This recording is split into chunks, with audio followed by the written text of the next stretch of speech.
West Coast Cookbook and Speakeasy with Chef Justice Putnam.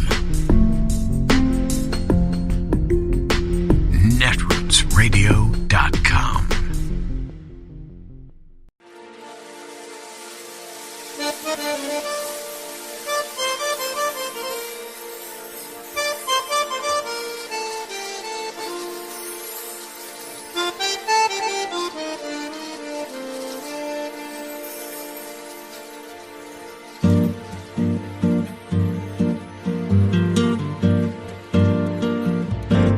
Je voudrais du soleil vert, des dentelles et des théières, des photos de bord de mer, dans mon jardin d'hiver. Je voudrais de la lumière, comme en Nouvelle-Angleterre. Je veux changer d'atmosphère, dans mon jardin d'hiver. Ma fleur sous la pluie de novembre, tes mains qui courent, je n'en peux plus de t'attendre. Les années passent, il est loin, là je tombe. Nul ne peut nous entendre. Je voudrais du Fred Astaire, revoir un latte. Our former FBI Deputy Director Andrew McCabe, who was fired in 2018 by then Attorney General Jeff Sessions, has settled a lawsuit with the Justice Department, getting his job back, his pension, back pay, so he can retire with all those benefits. The settlement resolves a civil lawsuit filed by McCabe, who argued his ouster was the result of a public vendetta driven by the former president, who targeted him. You may recall that McCabe was fired more than 3 years ago, just hours before a planned retirement, after the Justice Department's Inspector General said he had lied repeatedly regarding a leak about Hillary Clinton's use of a private email server.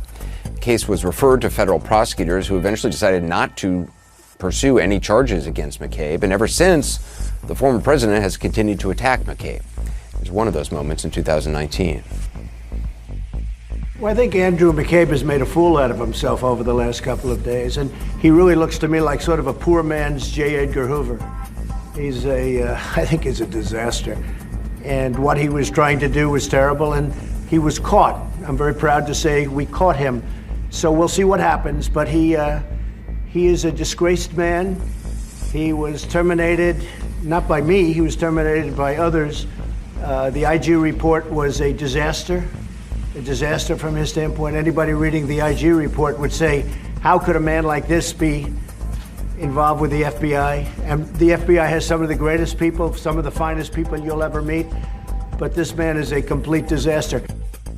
The iron, of course, is the former president is now the disaster and the disgraced person. Andrew McCabe joins us. He's senior law enforcement analyst. His first interview since the settlement was reached. Andrew, first of all, what does this mean for you and your family? Oh my gosh. Anderson, I can't tell you what this has been like going through, what this whole vindictive campaign has put my wife through, my children, my parents. So to have a settlement of this lawsuit, and one that so clearly indicates this should never have happened, it is both an incredible relief. It's satisfying, but it's also, it's also kind of sad. I mean, like, this should never have happened. My family should never have had to go through this. Well, I mean, it's remarkable. I hadn't realized that you had, I think it was on a Friday night, you'd had a meal with your family, essentially a retirement celebration with your family, because you were retiring the next day, and they fired you right before that, consciously, vindictively. What was it like to have the former president, who doesn't know you, I mean, he has no idea of anything about you, just pick you out of, obscurity, essentially, in terms of his knowledge of you, and just focus on you and attack you? It was so bizarre, Anderson. On December 23rd of 2017, he tweeted out to the world that he was racing me to my retirement. I mean, to know that you essentially have a target on your back from the most powerful person in the world, the person that you ostensibly work for as a member of the executive branch. I mean, it was like upside down world. Like you can't even, I can't even describe how terrifying and annoying and humiliating that is. But that's what he subjected people through for 4 years. It's also after a life of public service. I mean, I'm sure a lot of people in your position could have long ago gone to a law firm or gone to do other work that would have been far more, financially rewarding.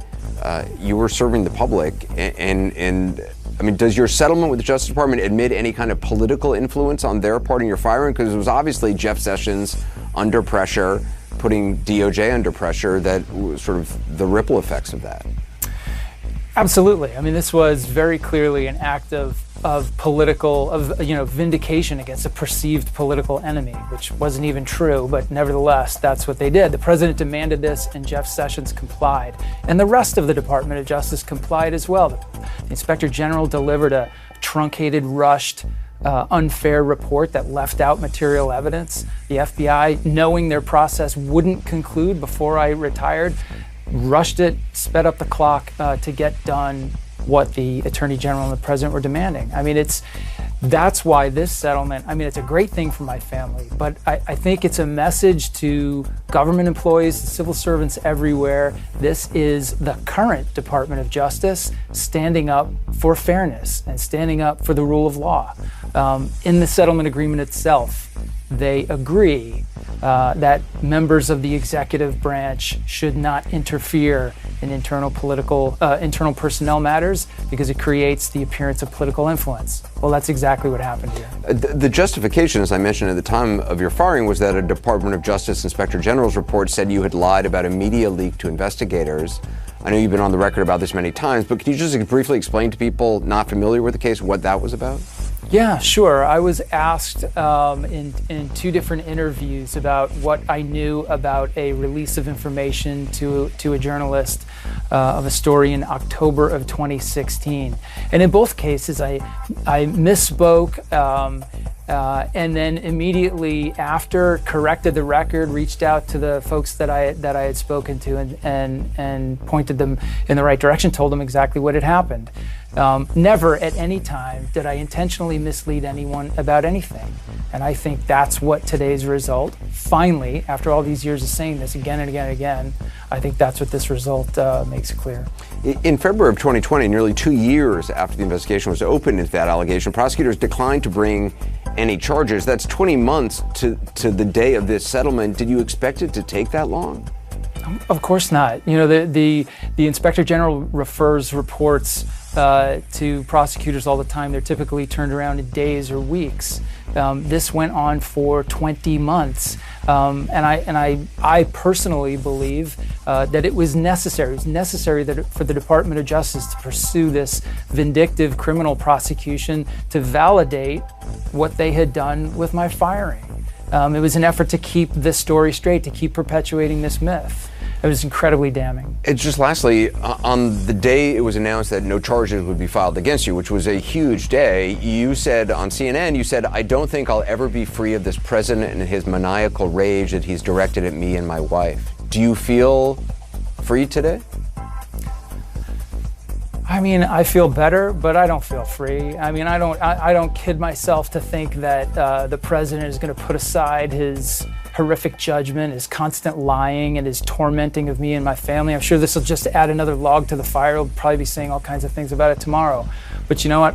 I'm just to the point where I don't care. I don't care what that guy has to say. It is Friday, the 15th of October of 2021, and you are in West Coast Cookbook and Speakeasy. I am your chef de cuisine, Justice Putnam. Gunner, the English Bulldog, is our snoozing sous chef.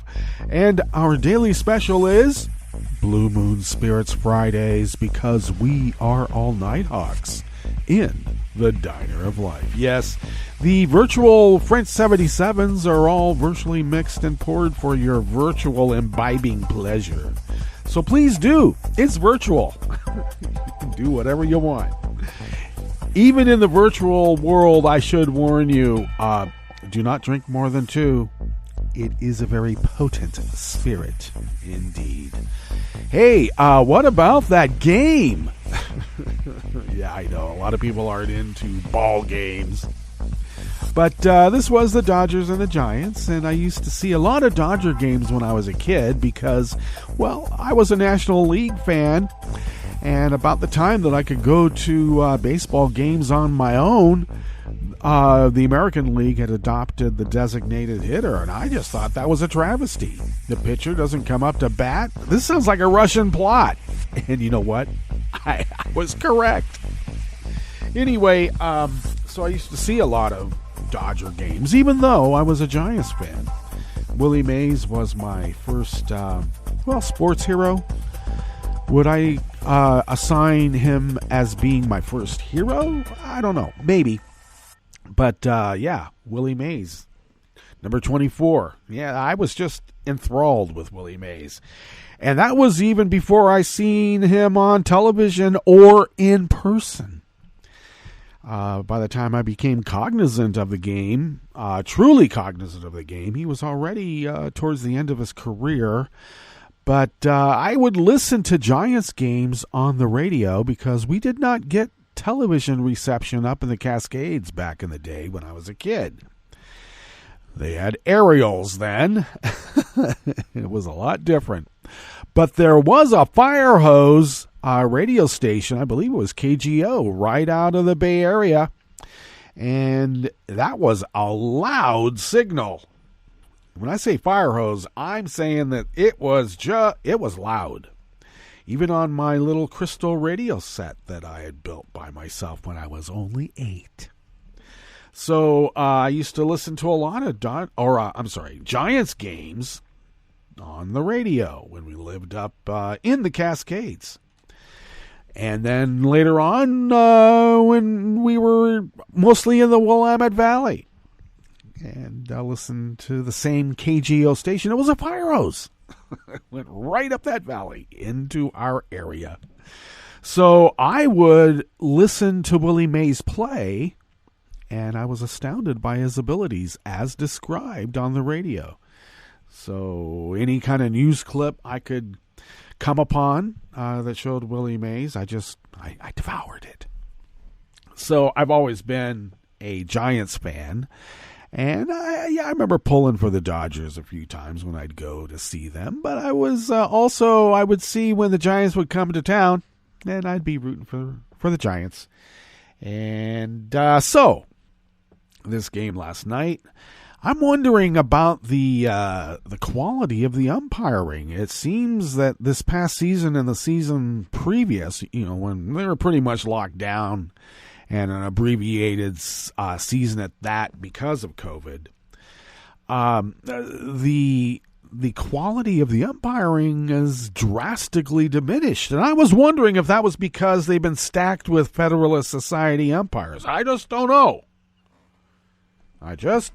I will say that John Roberts, still as a balls and strikes judge, is still a worse umpire than any of those that we saw during at least this series between the Dodgers and the Giants. So, my relatives who were Dodgers fans had to gloat.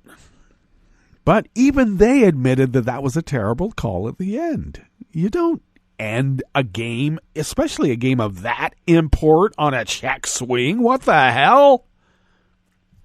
Only a Federalist Society umpire would do that.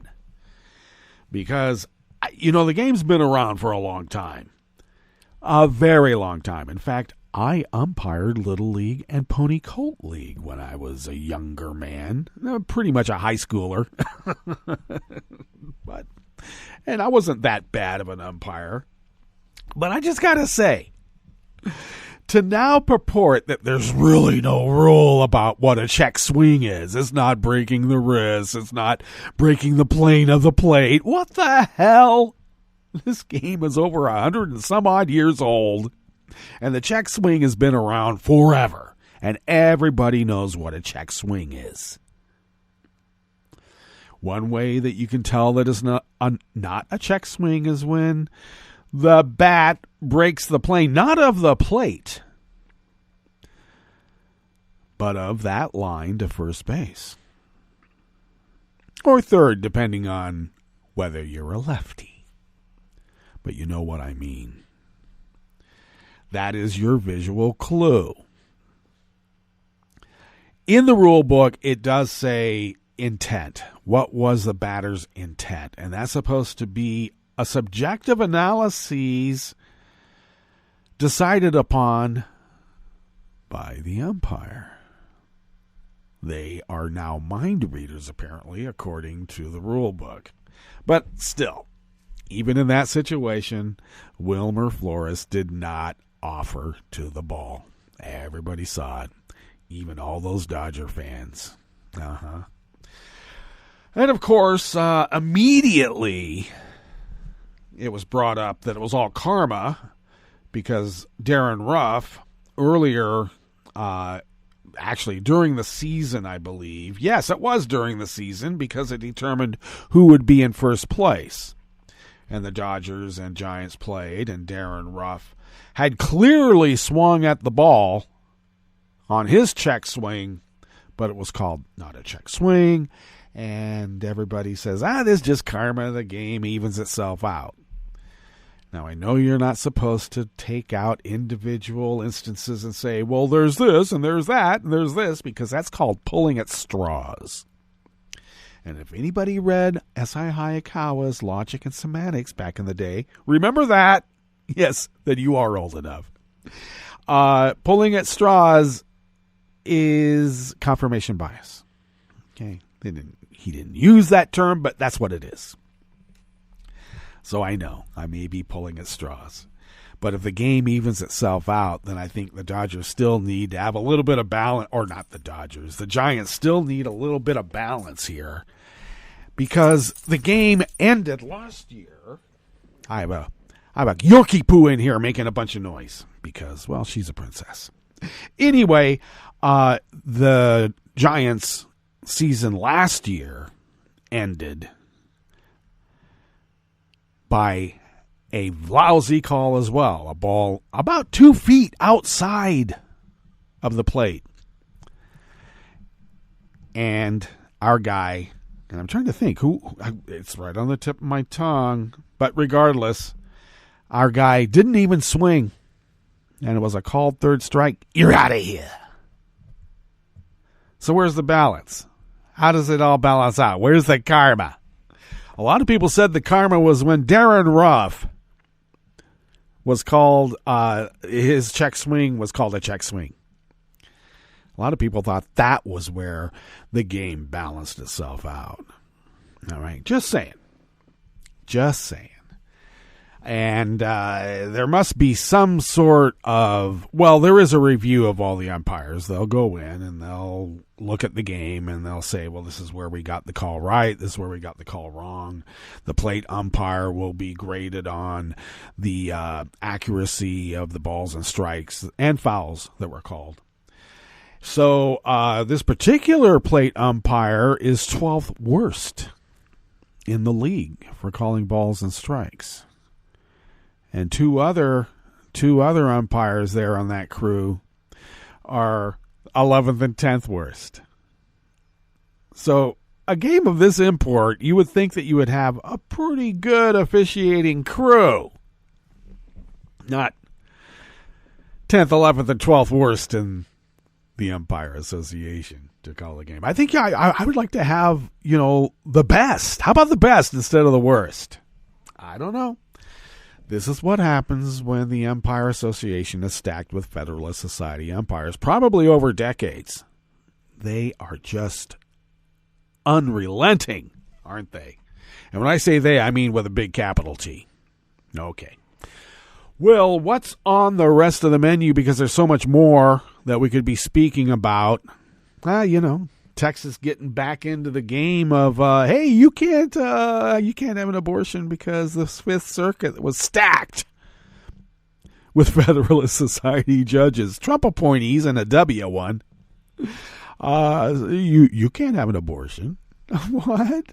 Vigilantes from out of state have the right to take these women to court and incarcerate them. Or how about women having miscarriages and being thrown into jail?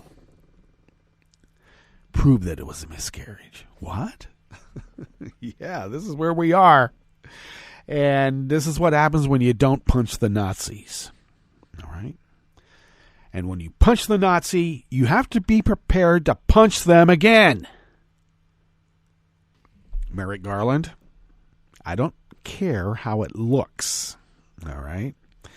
And this SCOTUS commission that Biden had commissioned, you think it looks bad because if they increase the members of the court, it'll look bad because it might look partisan. Well, the court's already partisan. It already is. All right? Especially when you got somebody like Alito going out there saying, all these crazy liberals, and starts spouting off QAnon conspiracy theories.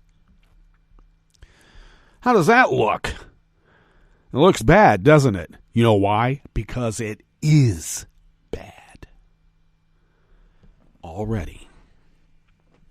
But we're always afraid to pull the trigger on all these, aren't we? Look at Merrick Garland. He's afraid. He's probably got this OLC memo that says anybody who tried to overthrow the United States government for Donald Trump can't be convicted of any crime, and they should just get a slap on the wrist. Let them go home, maybe wear an ankle bracelet for a week. They even let a guy out so that he could go see a football game.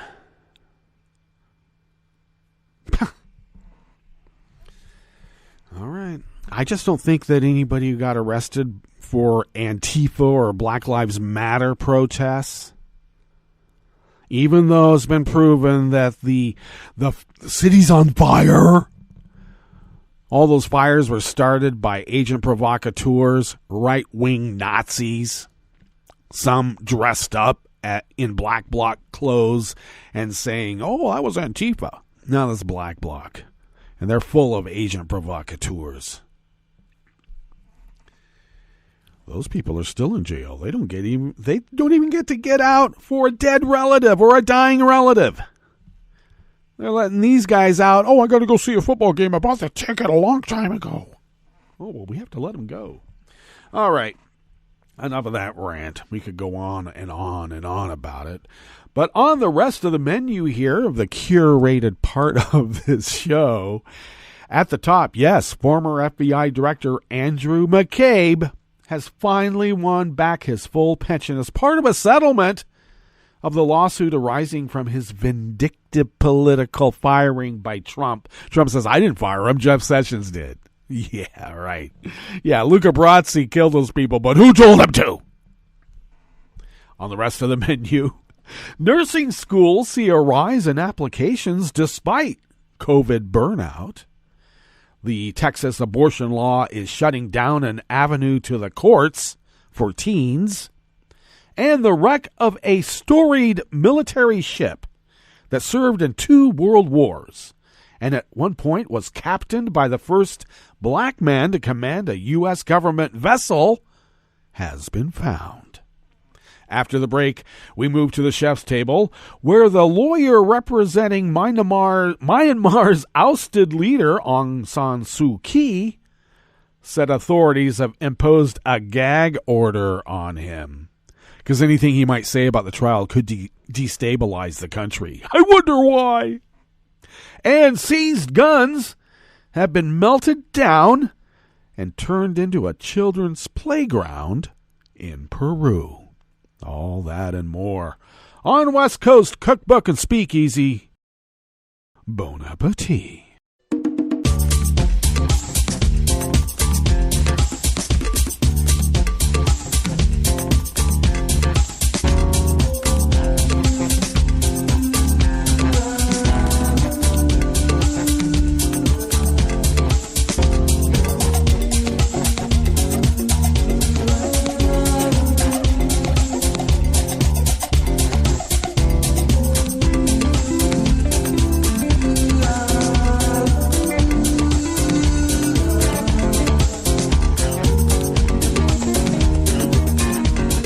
near the bottom of our homepage at netrootsradio.com. To the right of the page is the chat room link, and the chat room is monitored by Kelly Lincoln. Thank you, Kelly.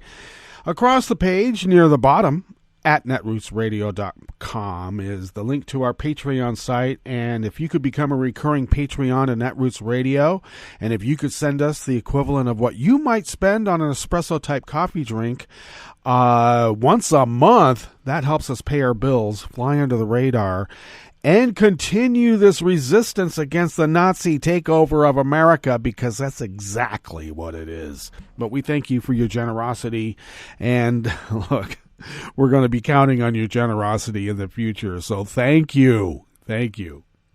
If you would like to follow Netroots Radio on Twitter, you can do so at Netroots Radio. Tom takes care of that. Thank you, Tom. Follow me on Twitter at Justice Putnam. I post the show notes and links diary about 10 minutes before showtime and get that linked up on Twitter and those other social media platforms. Follow the show on Twitter at Cookbook West. And if you would, please do pick up podcasts by way of Spreaker, Stitcher, TuneIn, iHeart, YouTube, iTunes, and wherever podcasts can be found. All right. This first offering comes out of the Associated Press, and it is by Pat Eaton Robb. As we begin here in the Bistro Cafe of West Coast Cookbook and Speakeasy, Blue Moon Spirits Fridays. Nurses around the U.S. are getting burned out by the COVID-19 crisis and quitting, yet applications to nursing schools are rising, driven by what educators say are young people who see the global emergency as an opportunity and a challenge. Among them is University of Connecticut sophomore Brianna Monte, a 19-year-old from Mahopac, New York, who has been considering majoring in education, but decided on nursing after watching nurses care for her 84-year-old grandmother, who was diagnosed last year with COVID-19 and also had cancer. They were switching out their protective gear in between every patient, running like crazy to make sure all of their patients were attended to, she said. I had that moment of clarity that made me want to jump right into healthcare and join the workers on the front line. Nationally, enrollment in bachelor's, master's, and doctoral nursing programs increased 5.6% in 2020 from the year before, to just over 250,000 students, according to the American Association of Colleges of Nursing. Figures for the current 21-22 school year will not be available until January, but administrators say they have continued to see a spike in interest. The University of Michigan Nursing School reported getting about 1,800 applications from 150 freshman slots this year, compared with about 1,200 in 2019. Marie Nolan, Executive Vice Dean of the Johns Hopkins University School of Nursing in Baltimore, said it has seen its biggest number of applicants ever, many of them applying even before a vaccine was available, despite her worries that COVID-19 would scare away students. Students at those and other schools have been able to gain valuable hands-on experience during the pandemic, doing COVID-19 testing and contact tracing, and working at community vaccination clinics. We've said to students, this is a career opportunity that you'll never see again, Nolan said. Emma Chaplin, a first-year nursing student at Fresno State, said like many of her classmates, she saw the pandemic as a chance to learn critical care skills and then apply them. And she is young, and her immune system is fine, she said. So the idea of getting the virus didn't scare me. Well, that's the arrogance of youth now, isn't it? It is. It's just time for us to step in and give it our all and figure out how we can help, because there has to be a new generation, and that's got to be us, the 21-year-old said. The higher enrollment could help ease a nursing shortage that existed even before COVID-19, but it has brought its own problems. The increase, combined with the departure of too many experienced nurses, whose job is to help train students, has left many nursing programs without the ability to expand. The rise is happening even as hospital leaders around the U.S. report that thousands of nurses have quit or retired during the outbreak, many of them exhausted and demoralized because of the pressure of caring for dying, hostility from patients and families, and the frustration in knowing that many deaths were preventable by the way of masks and vaccinations. Eric Kumar saw many of his nursing colleagues from a COVID-19 unit in Lansing, Michigan, transfer or take other jobs this past spring when the pandemic's third wave began to hit. He followed them out the door in July. It was like a mass exodus. Everybody chose their own health and wellness over dealing with another wave, he said. He said he plans on returning to health care someday, but for now is working at a barbecue joint where the worst thing that can happen is burning a brisket. I'm not done with nursing yet, he said. Betty Jo Rocio, Chief Nursing Officer for Mercy Health, which runs hospitals and clinics in Missouri, Arkansas, Kansas, and Oklahoma, said her system has about 8,500 nurses, but is losing about 160 each month. The departures are also taking their toll on nursing education, which relies on clinical instructors and preceptors, the experienced hands-on nurses who mentor students on the job. Nursing faculty is expected to shrink by 25% by 2025 across the country as nurses retire or leave because of burnout or other reasons. Mindy Scheibler, a cardiac nurse from Vancouver, Washington, taught nursing students for 3 years before quitting in 2016. She said she would still love to be teaching, but that it's not workable financially. She said she knows nursing professors who work multiple jobs or dip into their retirement savings. How long can you subsidize your own job, she said. Nurses will make double what you make in just a few years out the gate. Administrators said they would like to see more financial incentives, such as tax breaks for instructors. Rocio said it would also help to have national licensing instead of state-by-state requirements, giving health systems more flexibility in its training and hiring. Chaplin, the Fresno State student now doing clinical studies in a COVID-19 ward, said the stress, even on students, is sometimes overwhelming. It's physically and mentally tiring to don cumbersome protective equipment every time you enter someone's room and then watch as a tube is inserted down the frightened patient's throat and the person is hooked up to a ventilator. I don't even know when it will stop, she said. Is this the new normal? I think the scariness of it has worn off at this point, and now we're all just exhausted, she confessed. That has had me reconsider, at times, my career choice. Monte, whose grandmother survived, said she believes the pandemic is waning and hopes to have a long career, no matter what the challenges.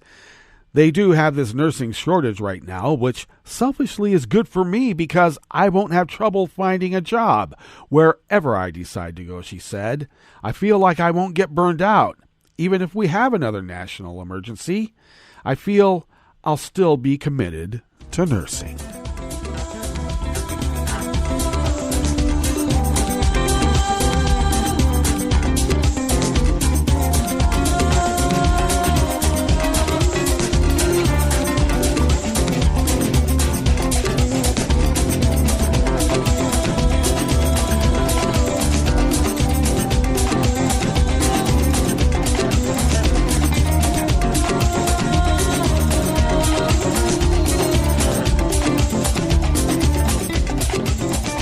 Astrid Galvin and Lindsay Whitehurst of the Associated Press bring us this next offering here in the Bistro Cafe of West Coast Cookbook and Speakeasy.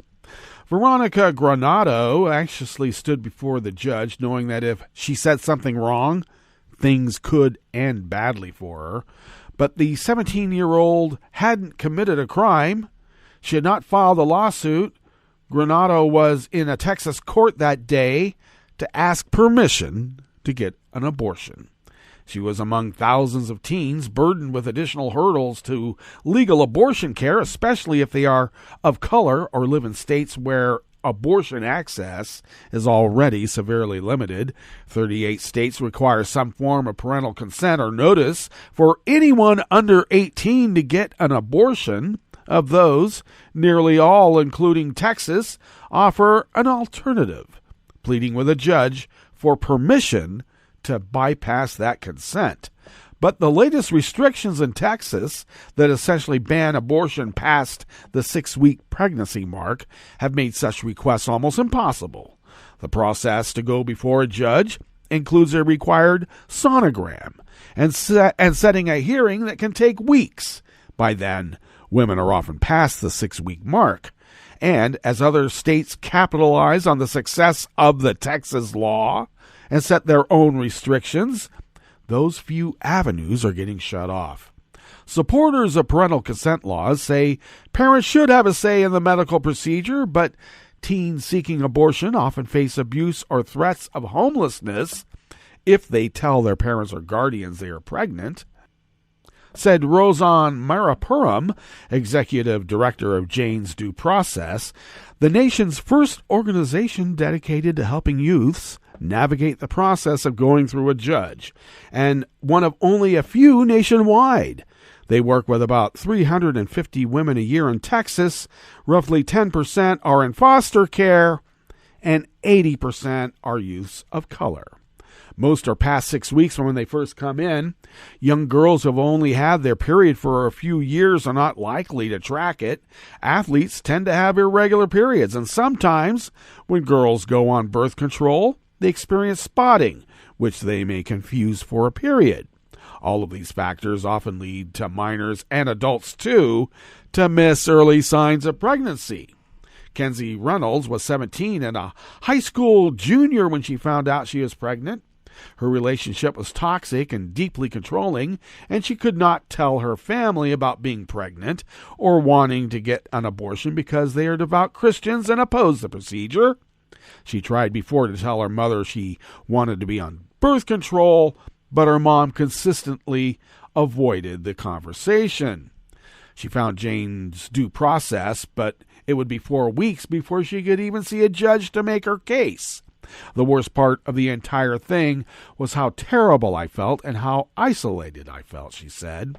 A month later, she stood before the judge and told him about her toxic relationship, her desperation and terror, but the judge denied the request. He walked by me like I wasn't even there, she said. I felt like he didn't see me as a person. Well, she could have appealed. She was 10 weeks along at that point, too late to take an abortion pill, and the appeal was still uncertain. Instead, she connected with a group, Lilith Fund, for a flight to New Mexico, where she got the procedure and flew back the same day. At the end of it, I realized I was considered too young to have an abortion, but old enough to raise a child.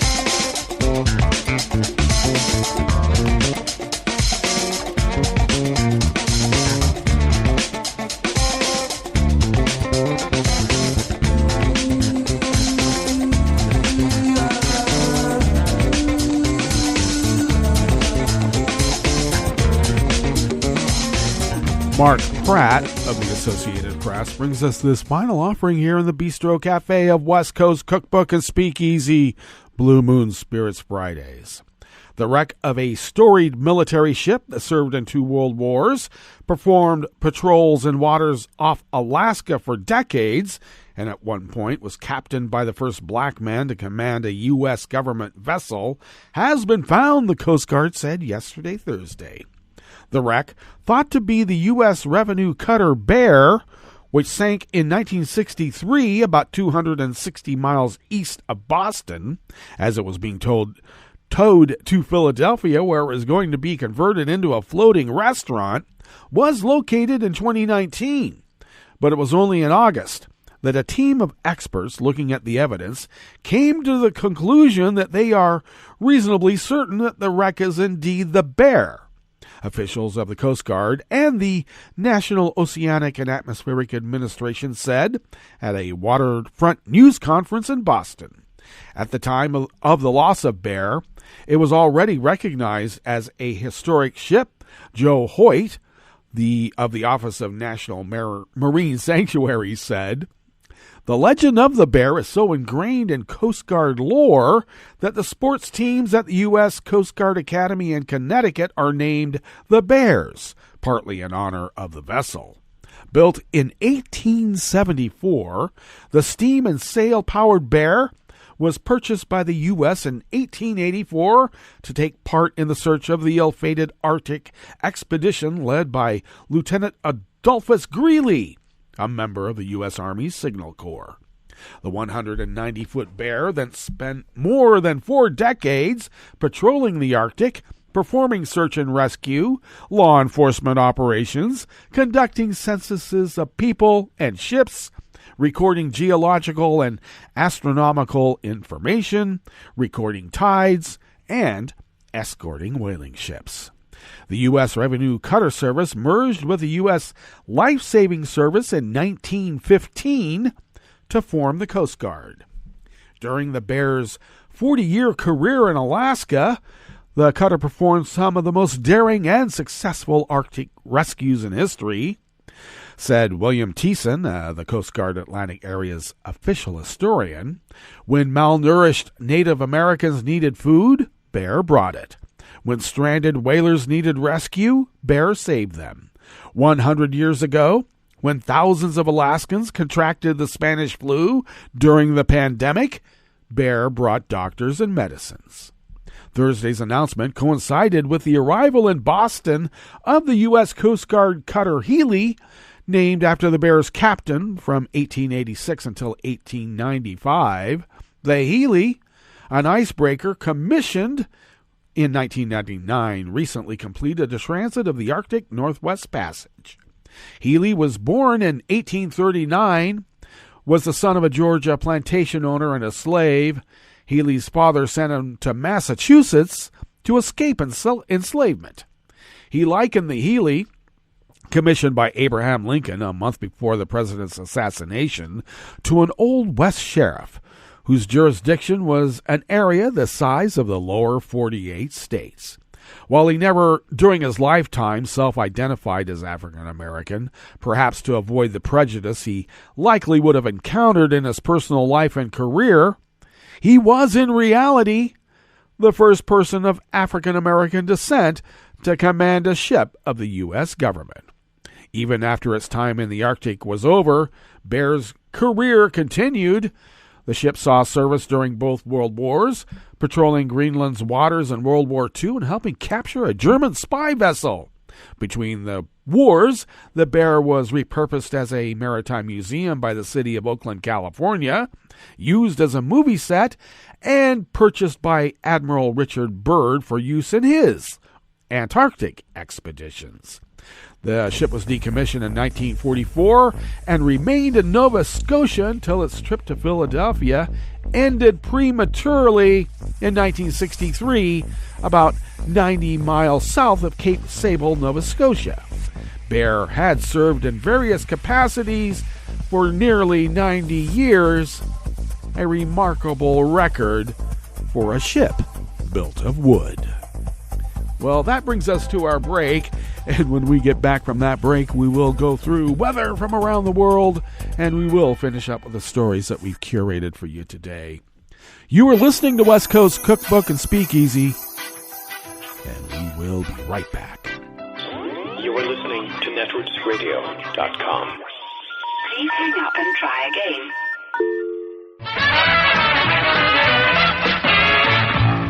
From a point at sea to the circles of your mind, A new force is at work for planetary transformation. New radio for a new Earth.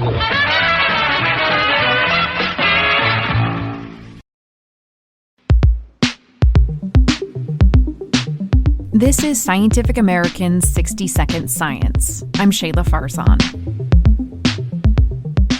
Many plants and animals use temperature and other environmental cues like a calendar, letting them know when it's time to bloom or find a mate.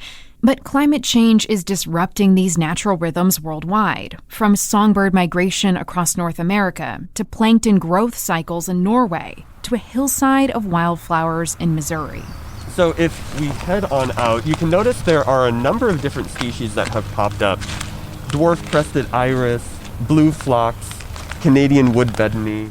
Matthew Austin is a postdoctoral researcher with the Living Earth Collaborative at Washington University. This patch of forest, about 40 miles west of St. Louis, is covered with native wildflowers throughout the spring and summer. But the timing of when they bloom has changed in recent decades, Austin says. We see that a warming climate is not only causing flowers to bloom earlier, in many species it's also causing them to end flowering later. Missouri wildflowers are blooming up to a week longer than they used to, compared to data collected in the 1930s and 40s.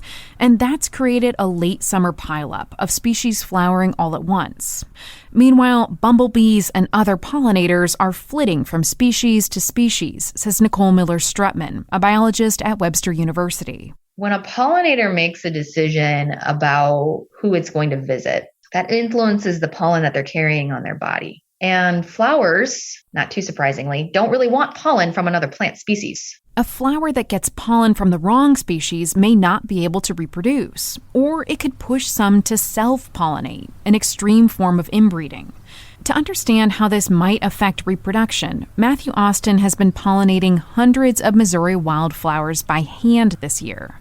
Some experimental flowers get pollen from their own species. Others get pollen from different plant species to simulate what's happening now, as climate change causes that pileup of species blooming at the same time.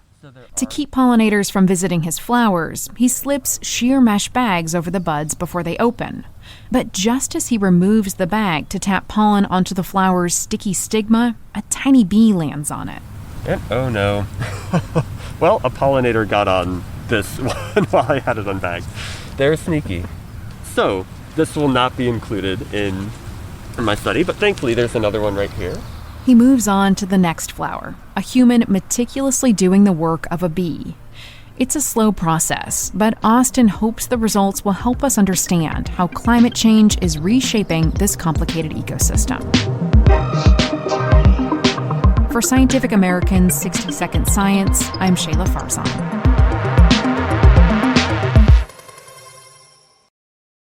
Hi, I'm Tom Hartman, and since you're listening to netrootsradio.com, show your progressive side and go to the donate button on the bottom of the homepage. It's progressives like you who power Netroots Radio and keep the progressive message beaming everywhere 24 hours a day. Just go to our donate button at the bottom of netrootsradio.com. Thank you for keeping progressive radio at full power.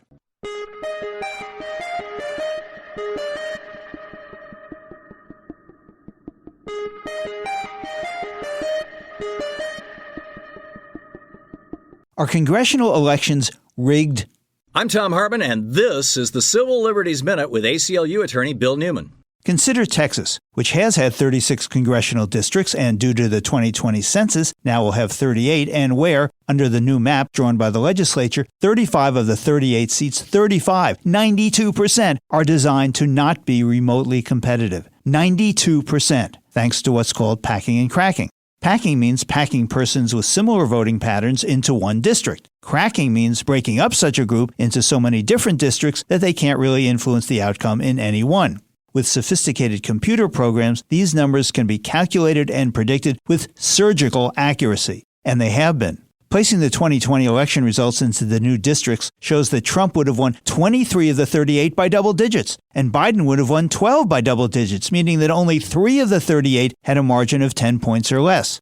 In addition, despite the very large growth in the Latino population, the new map has no majority Latino district. In 2019, the Supreme Court 5-4 ruled that they would do nothing to interfere with partisan gerrymandering. So in Texas, and in every state where that's the norm, you will now be able to know the results of congressional elections before any ballots are cast. How, you might ask, can you call such a system a democracy? The Civil Liberties Minute is made possible by the ACLU because democracy and advocacy begin with you, and freedom can't defend itself. I'm Rick Smith, and this is Labor History in 2. On this day in labor history, the year was 1990. That was the day that President George H.W. Bush signed the Radiation Exposure Compensation Act. Worker safety at the Nevada nuclear test site had been sacrificed during the Cold War era, as the United States rushed to keep pace with the Soviet Union's nuclear arsenal. The result was an increase in cancers, including leukemia, from workers being exposed to deadly radiation. For more than a decade, these workers tried to get Congress to pass legislation for compensation for radiation sickness. Uranium miners from states including Nevada, Utah, Arizona, New Mexico, Colorado, and Wyoming also joined the effort, filing a suit against the government. The courts ruled against the workers, ruling that national security needs trumped the safety of workers. Democratic Representative Wayne Owens from Utah sponsored a bill to give the workers compensation. In a statement carried by the New York Times, Representative Owens called the bill, quote, an apology to those people and their heirs on behalf of the government and the American people that were subjected and sacrificed for the Cold War nuclear weapons. President Bush explained the scope of the act at the signing ceremony, saying, quote, the bill provides compassionate payments to persons with specified diseases who fear that their health was harmed because of the fallout from atmospheric atomic testing at the Nevada test site. Regardless of whether causation can be scientifically established, the bill entitles each person meeting specific criteria to a payment of $50,000. Uranium miners meeting separate criteria will be entitled to compassionate payments in the amount of $100,000. The bill established a $100 million fund for the workers and residents who lived downwind of the Nevada test site.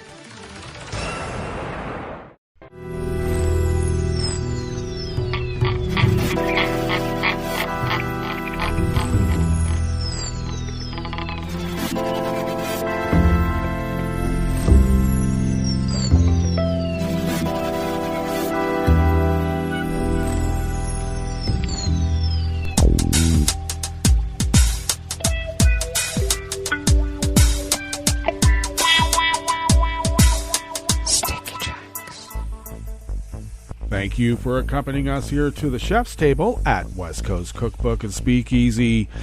Blue Moon Spirits Fridays, because we are all Nighthawks in the Diner of Life.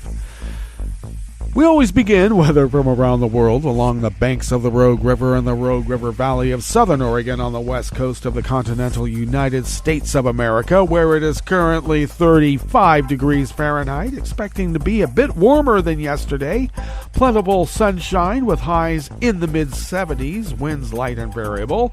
Clear to partly cloudy overnight with lows in the low 40s, winds light and variable, and partly cloudy skies tomorrow, with highs in the upper 70s. And then we're looking for some considerable rain on Sunday and into Monday. Confirmed cases of coronavirus in Jackson County, in the southern part of Oregon, continue to rise. We now stand at 225,080, and our deceased has jumped by over a dozen and now stands at 300. Ragweed pollen is rated moderate right outside the window in Rogue River proper.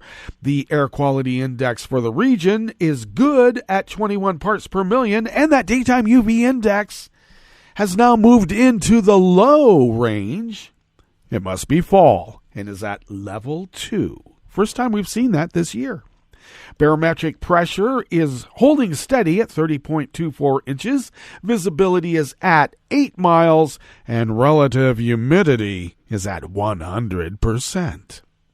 Weather from around the world is brought to you by a crowd of crowdsourced weather stations that a crowd crowdsources from around the world. London is 58 and mostly cloudy. Paris is 63 and partly cloudy. Rome is 68 and sunny. Kyiv is 54 and fair. Kabul is 60 degrees and clear. Hong Kong is 75 and cloudy. Tokyo is 70 degrees and partly cloudy. Sydney, Australia is 58 and clear. San Francisco, California is 53 degrees and sunny. And New York, New York is 71 degrees Fahrenheit and sunny. And that is weather from around the world, brought to you by a crowd of crowdsourced weather stations that a crowd crowdsources from around the world.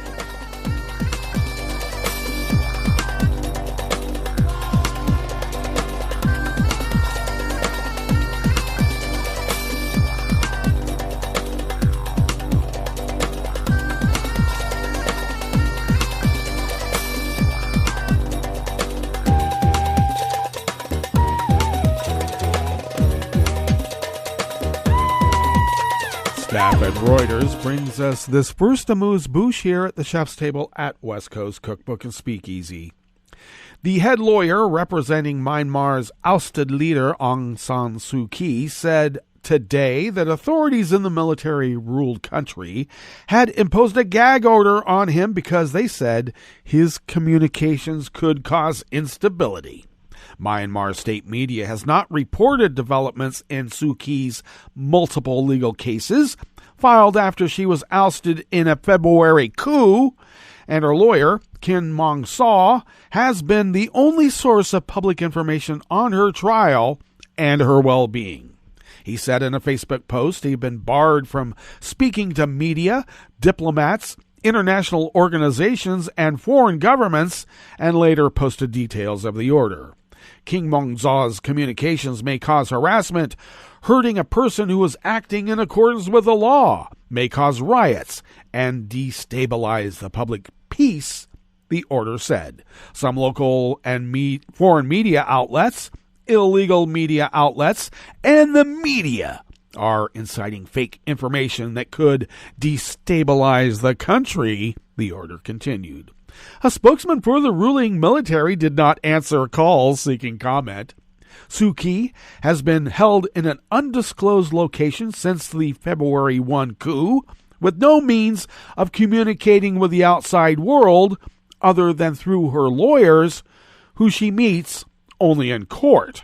She is charged with a litany of offenses, including breaking coronavirus protocols, illegally importing and possessing two-way radios, incitement to cause public alarm, and violating the official's secret act.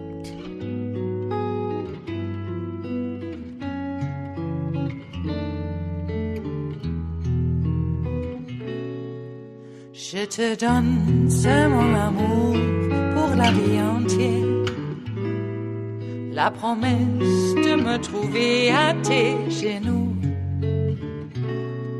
Aussitôt que tu m'appelles, rester toujours fidèle.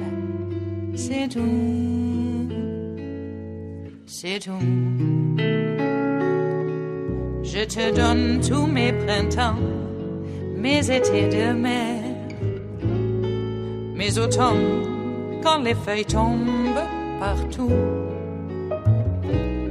Si ce n'est pas une bonne affaire, je te donne tous mes hivers. Enrique Mondawano of Reuters brings us this final amuse-bouche here at the chef's table at West Coast Cookbook and Speakeasy. Children squealed and laughed as they played on seesaws and swings at a new playground in Peru, built from guns seized by law enforcement. More than 5,000 arms were melted to create seesaws, monkey bars, swings, and even exercise machines at the park in Lima, officials said. This playground is a dream, said Danica Vilka, a coordinator with the neighborhood council. It is a dream come true thanks to the guns which were previously used to commit crimes, to murder. Now these guns are used for the good of our children. The creation of the park was a collaboration between local residents and the Andean country's arms control body, the SUCAMEC, known as SUCAMEC. The seized guns were melted down and repurposed by a steel company. Well, that is good. Let's do it here now. All right, that brings us to the end of our broadcast period for the day and the week. But you do know Netroots Radio broadcasts on, and we will meet up here on Monday for River City Hash Mondays. So do stay tuned to Netroots Radio all day and all night for all the breaking news as it breaks. And we'll meet up here on Monday, right here, in West Coast Cookbook and Speakeasy. Bon appetit.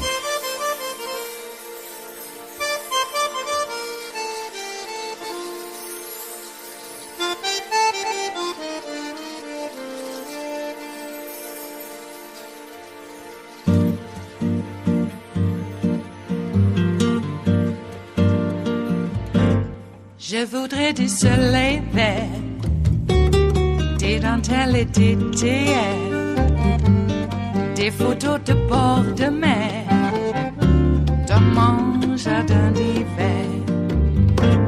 Je voudrais de la lumière, comme en Nouvelle-Angleterre. Je veux changer d'atmosphère, dans mon jardin d'hiver. Robe à fleurs, sous la pluie de novembre, tes mains qui courent, je n'en peux plus de t'attendre. Les années passent, qu'il est loin, là je tombe. Nul ne peut nous entendre. Je voudrais du Fred Astaire, revoir un latte coère. Je voudrais toujours te plaire, dans mon jardin d'hiver. Je veux déjeuner par terre, comme au long de golfe clair. T'embrasser les yeux ouverts, dans mon jardin d'hiver.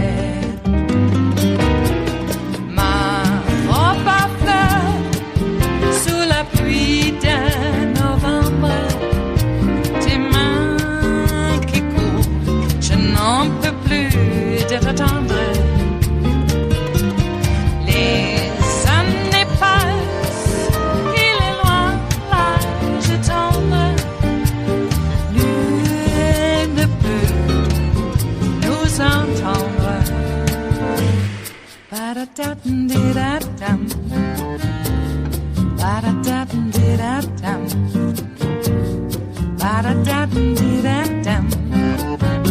Dans mon jardin d'hiver. Ba-da-da-dum-di-da-dum. Ba-da-da-dum-di-da-dum. Ba-da-da-dum-di-da-dum. Dans mon jardin d'hiver. Dans mon jardin d'hiver. Dans mon jardin d'hiver.